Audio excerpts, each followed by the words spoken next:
జమ్మూ కాశ్మీర్లోని పహల్గాంలో చోటు చేసుకున్న ఉగ్రదాడితో భారత్ పాకిస్తాన్ల మధ్య యుద్ధ మేఘాలు కమ్ముకుంటున్నాయి. ఉగ్రదాడి వెనుక పాక్ హస్తం ఉందని భారత్ భావిస్తుంది. ఈ క్రమంలోనే దాడిపై యావత్ ప్రపంచం ఆశ్చర్యపోయేలా ప్రతీకార దాడి చేస్తామని హెచ్చరించింది. ఇప్పటికే దాయాది దేశం పాక్తో దౌత్య సంబంధాలను తెంచుకుంది. పాక్ దేశస్థులు భారత్ విడిచి వెళ్లాలని వీసాలను సైతం రద్దు చేసింది. ఇండియా నిర్ణయంతో పాక్ కూడా అన్ని రకాల ట్రేడింగ్స్ను రద్దు చేసుకుంది.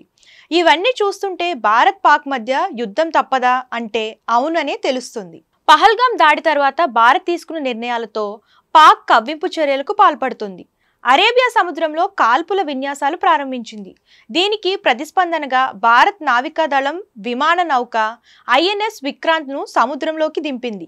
కాగా ఐఎన్ఎస్ విక్రాంత్లో MiG-29K ఫైటర్ జెట్లు, దాడి హెలికాప్టర్లు మోహరించాయి.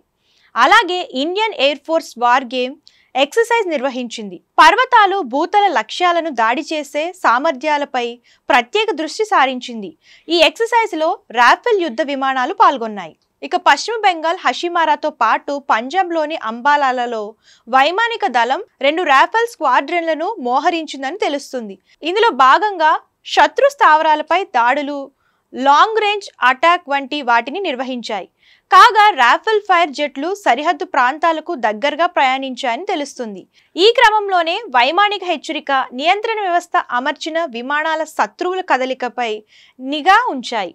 అదే సమయంలో పాక్ వైమానిక దళ జెట్లు కూడా బోర్డర్ దాటి ఎగురుతూ కనిపించాయి. భారత్ యాక్షన్తో దాయాది దేశం ఉక్కిరిబిక్కిరి అవుతుంది.